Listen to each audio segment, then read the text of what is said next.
इस टेस्ट में हम लोग अपने डिस्कशन को आगे बढ़ाते हैं। हम लोग क्वेश्चन नंबर 101 से शुरू करते हैं। हमारा क्वेश्चन नंबर 101 है, सारण जिले के सिताब दियारा में जयप्रकाश नारायण जी की 14 फीट ऊंची प्रतिमा का अनावरण किसने किया? तो ये अनावरण किया था अपने गृह मंत्री अमित शाह ने। तो आंसर हो जाएगा option B, Amit Shah. Next question number 102, Swachh टाइकाथॉन किस मंत्रालय की पहल है? तो स्वच्छ टाइकाथॉन जो है ये आवास और शहरी मंत्रालय की पहल है, और ये इसलिए ये इनिशिएटिव लिया गया ताकि शहरों में जो कचरे की समस्या है उसको सॉल्व किया जा सके। इसका मोटिव था कि कचरों का यूज करके उससे खिलौने बनाए जा सके, खिलौने।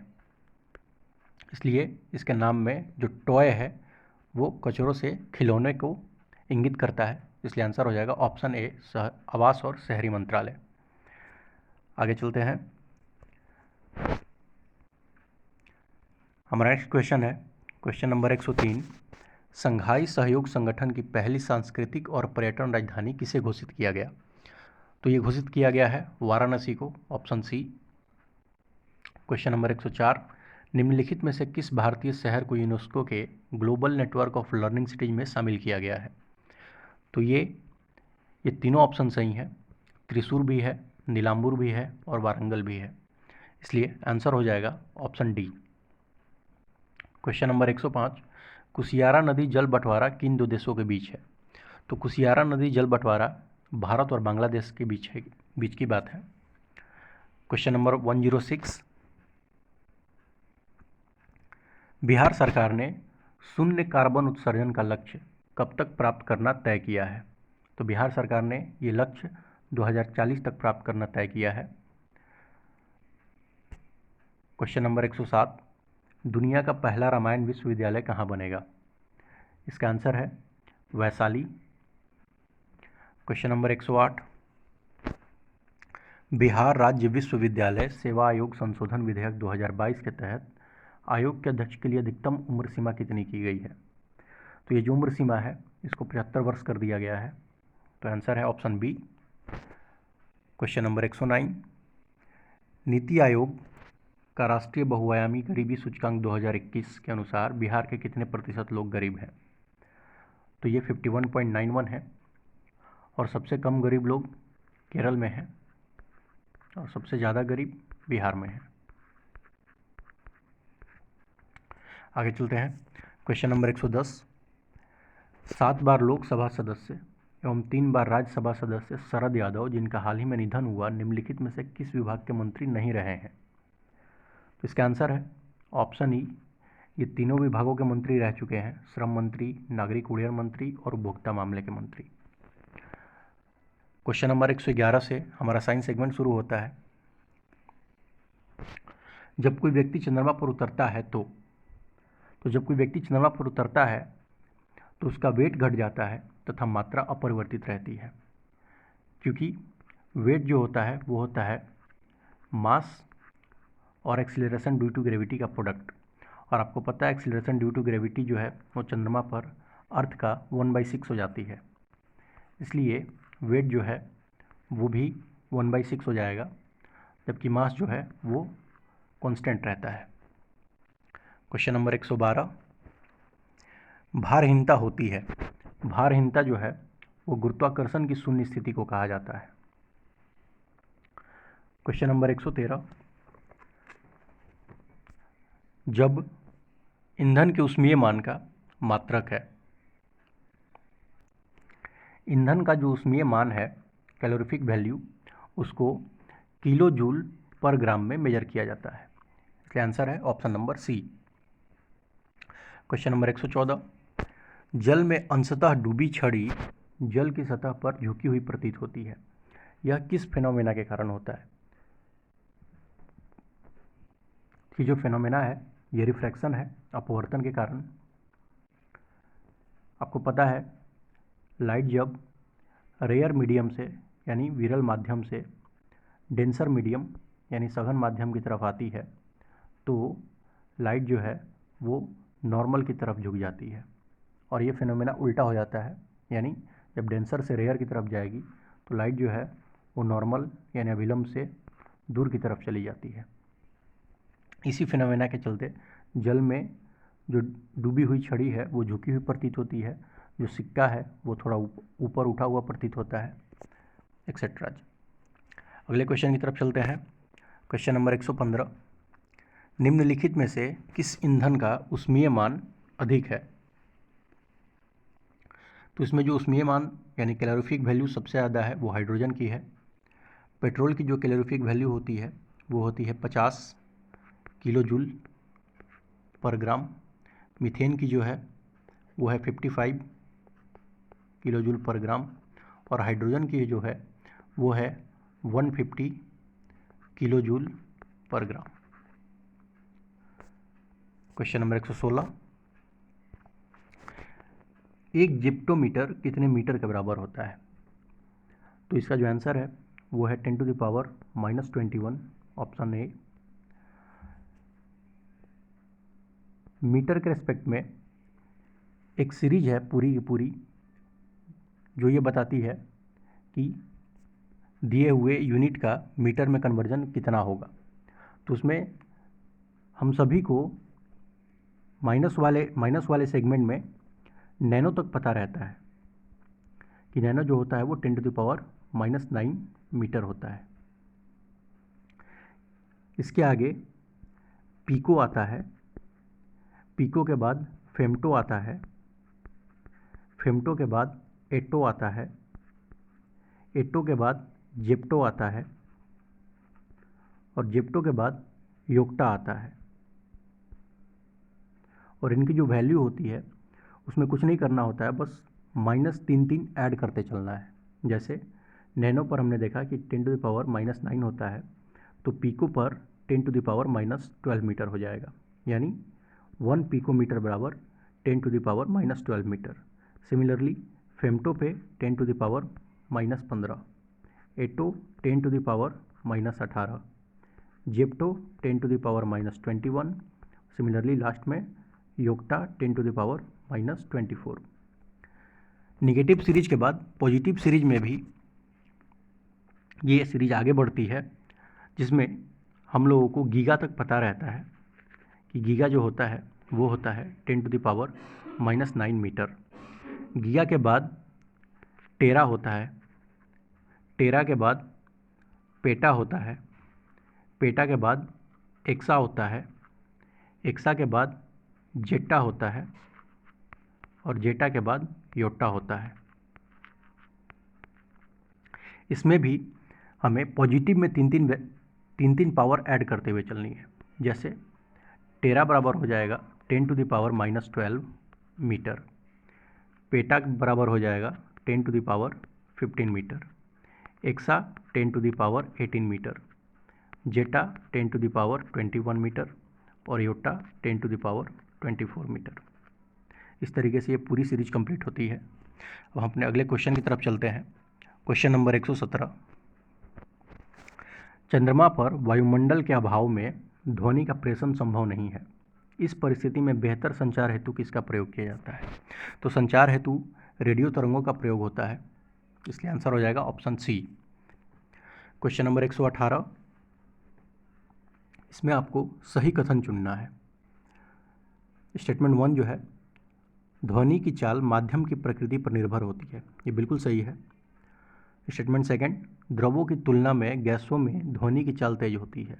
नहीं, ये स्टेटमेंट गलत है, क्योंकि जितना ज़्यादा मीडियम जो डेंसर होगा, साउंड की स्पीड उस मीडियम में उतनी ही फास्ट होगी, इसलिए ये ऑप्शन गलत, ये स्टेटमेंट गलत है। स्टेटमेंट 3, ध्वनि की चाल शुष्क वायु की अपेक्षा आर्द्र वायु में कम होती है, ये भी गलत है। तो हमारा जो आंसर आएगा वो आएगा केवल एक, यानी option B. Next question number 119, ऊर्जा संरक्षण का सिद्धांत ऊष्मागतिकी के किस नियम पर आधारित है, यानी थर्मोडायनेमिक्स। तो ऊष्मा संरक्षण का जो सिद्धांत है वो थर्मोडायनेमिक्स के फर्स्ट लॉ पे आधारित है। और फर्स्ट लॉ क्या कहता है? फर्स्ट लॉ कहता है energy can neither be created nor destroyed, it only changes it's form. ऊष्मा का ना कभी क्षय होता है और ना ही निर्माण होता है, यह केवल अपने स्वरूप का परिवर्तन कर लेती है। ये कहना है फर्स्ट लॉ ऑफ थर्मोडायनेमिक्स का। जीरो लॉ ये कहता है कि अगर किसी बॉडी ए का टेम्परेचर बॉडी बी के टेम्परेचर के बराबर है और बॉडी बी का टेम्परेचर बॉडी सी के टेम्परेचर के बराबर है, तो बॉडी ए का टेम्परेचर बॉडी सी के टेम्परेचर के बराबर होगा। सिमिलरली सेकेंड लॉ में दो स्टेटमेंट आते हैं, केल्विन प्लैंक्स स्टेटमेंट और क्लॉसियस स्टेटमेंट। ये दोनों एक काल्पनिक मशीन निर्माण की बात करते हैं जिनको perpetual motion machine of kind 1 PMM1 और perpetual motion machine of kind 2 PMM2 के नाम से जाना जाता है।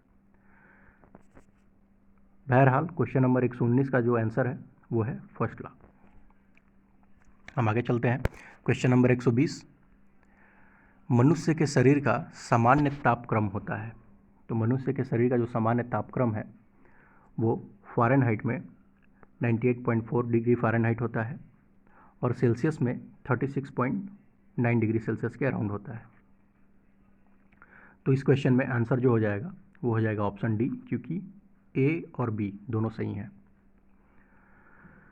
सेल्सियस और फ़ारेनहाइट में कन्वर्सन का जो फार्मूला होता है वो होता है C/5 F-32/9। हम अगले क्वेश्चन की तरफ चलते हैं। क्वेश्चन नंबर 121, त्वरण यानी एक्सीलरेशन का मात्रक है। तो आपको पता होगा एक्सीलरेशन का जो मात्रक है वो है metre per second square, option C. Next question number 122, आघूर्ण यानी टॉर्क का विमीय सूत्र डायमेंशनल फार्मूला क्या है। तो टॉर्क जो होता है वो होता है फोर्स इंटू परपेंडिकुलर डिस्टेंस, और फोर्स जो होता है वो होता है मास इंटू एक्सीलरेशन। तो मास का SI यूनिट हो गया kg और एक्सीलरेशन का हो गया मीटर पर सेकेंड स्क्वायर। इसके साथ ही मल्टीप्लिकेशन करना है एक और डिस्टेंस d से, इसकी यूनिट होती है मीटर। तो ये पूरी की पूरी यूनिट हो जाएगी kg मीटर स्क्वायर पर सेकेंड स्क्वायर। इसको जब हम डायमेंशन में चेंज करते हैं तो kg जो है वो मास को रिप्रेजेंट करता है, इसलिए यहाँ पे मास की जगह पे m लिख दिया जाता है। मीटर जो है वो लेंथ का रिप्रेजेंटेशन है और इसकी पावर 2 है, इसलिए लेंथ की पावर 2 हो जाएगी। और सेकेंड जो है वो टाइम का है और ये नीचे की साइड है, इसलिए t का पावर -2 लिख देंगे, -2। तो हमारा जो आंसर आएगा वो आएगा ml² t-2। और दिए हुए किसी भी ऑप्शन में ये वैल्यू नहीं है, इसलिए आंसर जो हो जाएगा वो हो जाएगा ऑप्शन ई, उपयुक्त में से कोई नहीं। क्वेश्चन नंबर 123 पे चलते हैं। पानी के द्वारा लगाया गया बल कहलाता है। तो पानी के द्वारा लगाया गया जो बल है वो है उत्प्लावन बल, फोर्स ऑफ बायएंसी। क्वेश्चन नंबर 124, पतली और छोटी पट्टियों वाले बैग की बजाय बड़ी और चौड़ी पट्टियों वाले बैग को कंधे पर लटकाना क्यों आसान होता है। तो आपको पता है प्रेशर जो होता है वो होता है फोर्स पर यूनिट एरिया, यानी एरिया अगर ज़्यादा होगा तो प्रेशर कम लगेगा। इसी कंसेप्ट को यूज करके इस क्वेश्चन को बनाया जा सकता है। जो चौड़ी पट्टी वाले बैग हैं उनका एरिया ज़्यादा हो जाता है पट्टी का, इसलिए कंधे पर प्रेशर कम लगता है, और जो पतली पट्टी के बैग हैं उनका एरिया कम होता है, इसलिए कंधे पर प्रेशर ज़्यादा लगता है। तो हमारा आंसर हो जाएगा ऑप्शन नंबर सी, बैग द्वारा लगाया जाने वाला दाब घट जाता है। अगले क्वेश्चन की तरफ चलते हैं। क्वेश्चन नंबर 125, ऊंचे स्थानों जैसे कि पहाड़ों पर पानी के उबलने की संभावना है। तो ऊंचे स्थानों पर जाने पर पानी जो है वो 100 डिग्री सेल्सियस से कम पर उबलने लगता है। आंसर हो जाएगा ऑप्शन ए। क्वेश्चन नंबर 126, लोलक का आवर्तकाल निर्भर करता है। आवर्तकाल मतलब टाइम पीरियड और लोलक मतलब पेंडुलम। आपको पता है पेंडुलम के टाइम पीरियड का जो फार्मूला है वो है T = 2 pi √/, L by G, जहाँ L लेंथ को डिनोट करता है और G acceleration due to gravity को।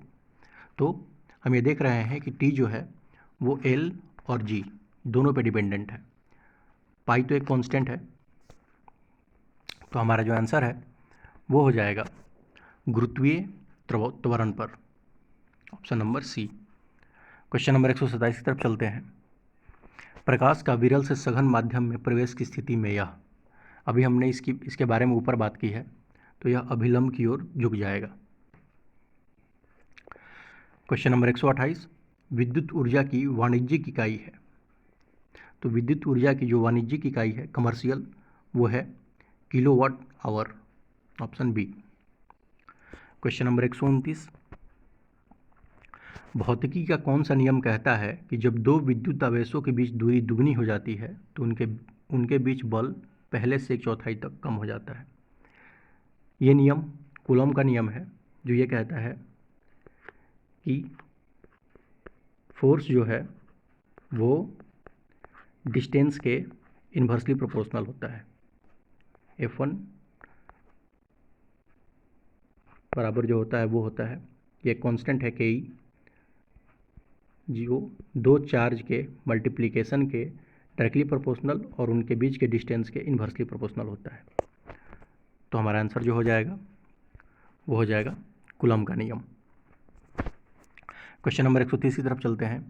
एक आदमी 10 मीटर से अधिक दूरी की वस्तु स्पष्ट नहीं देख पाता है, वह किस दृष्टि दोष से पीड़ित है?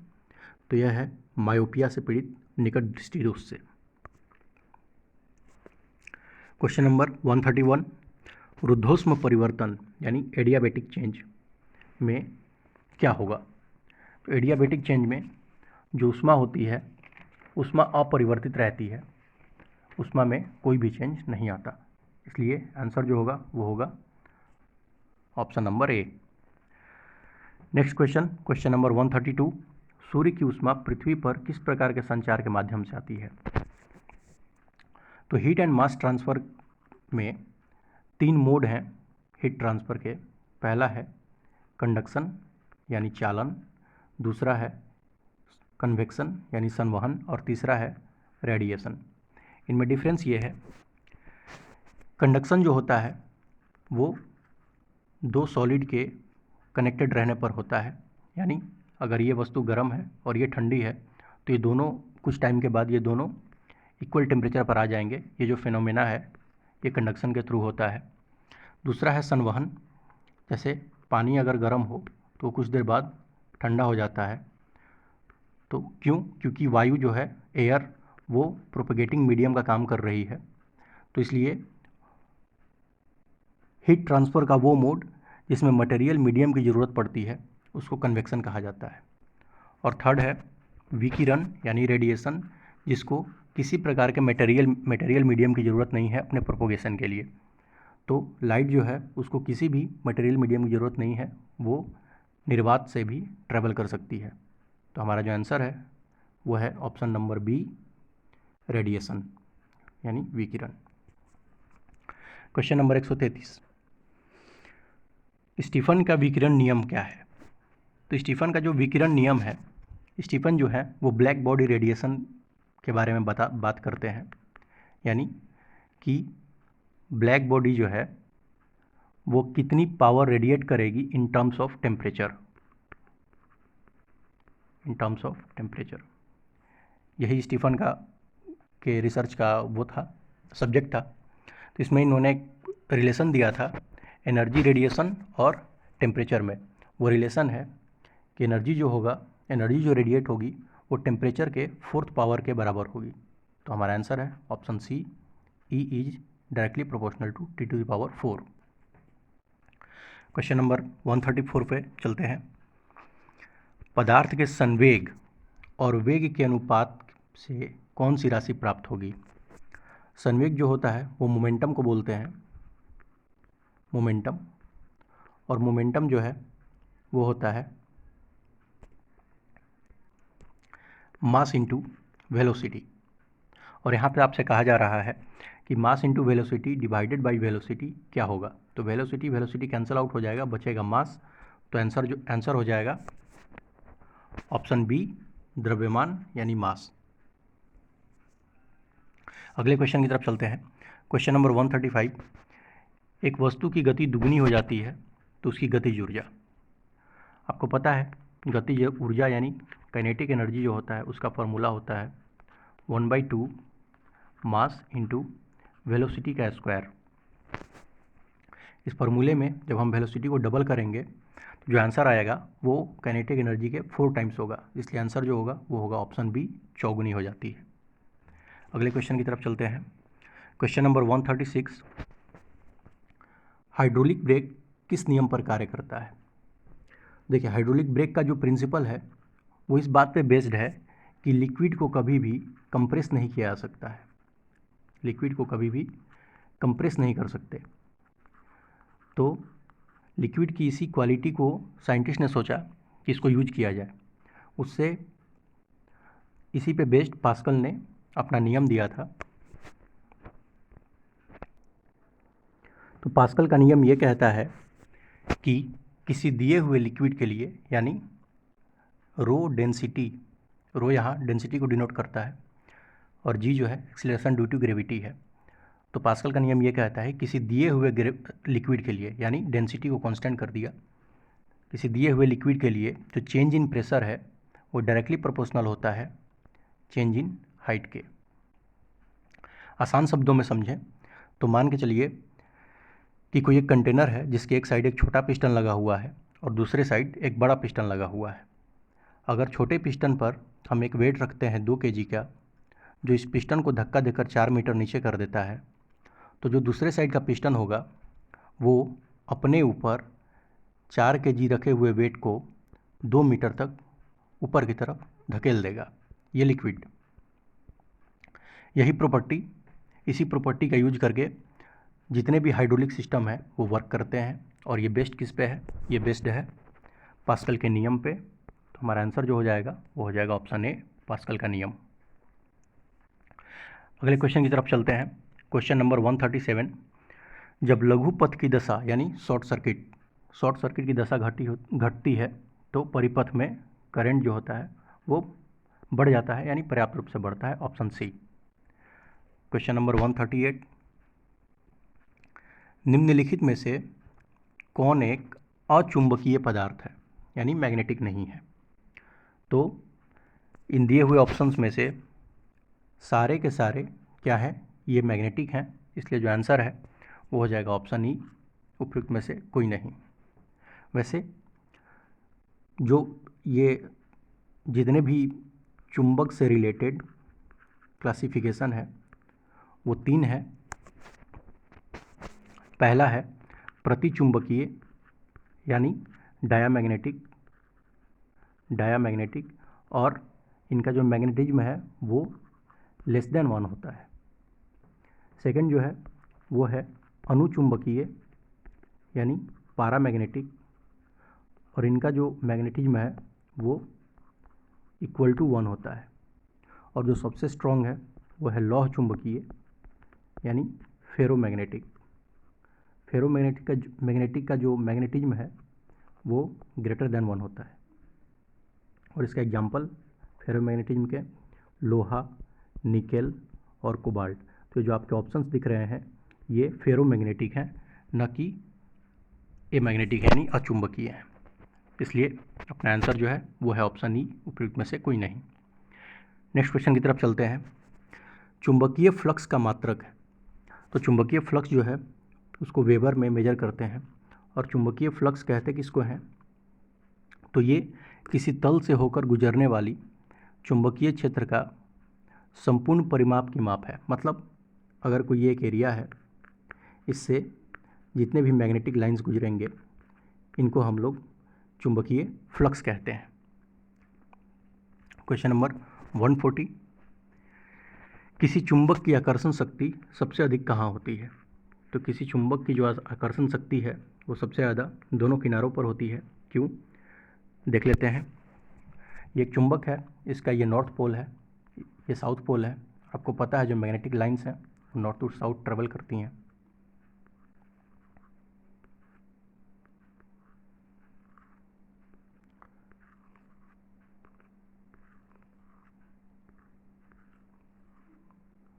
और यहाँ से आप देख पा रहे हैं कि चुंबक के दोनों सिरों पर जो मैग्नेटिक लाइंस की डेंसिटी है वो ज़्यादा है, इसीलिए चुंबक की जो आकर्षण शक्ति है वो सबसे ज़्यादा दोनों किनारों पर होती है।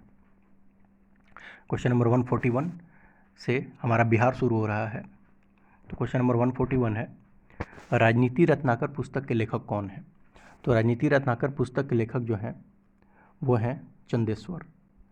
क्वेश्चन नंबर 142, बिहार पर गढ़वालों के आधिपत्य का प्रमाण मिलता है। ये मिलता है मनेर ताम्रपत्र से, option A. Question number 143, Bihar में धातु प्रस्तर युगीन अवशेष मिले हैं। तो बिहार में धातु प्रस्तर युगीन अवशेष ये चिरांद से भी मिले हैं, चेचर से भी मिले हैं और मनेर से भी मिले हैं, इसलिए आंसर है ऑप्शन डी, उपयुक्त में से एक से अधिक। क्वेश्चन नंबर 144, विदेह के राजा जनक ने निष्क या सुवर्ण या सतनाम उपहार में दिए, यह कहाँ वर्णित है? यह वर्णित है बृहदारण्यक उपनिषद में, option A. Question number 145, Bihar में चिरांद एवं चेचर से किस युग के अवशेष प्राप्त हुए हैं? यहाँ से 9 प्रस्तर युग के अवशेष प्राप्त हुए हैं।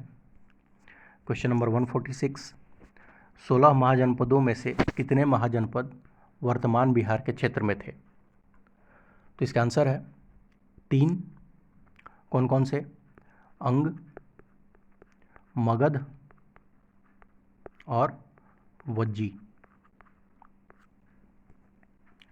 अगला क्वेश्चन 147, वज्जी संघ में निम्नलिखित में से कौन सा राज्य सम्मिलित नहीं था?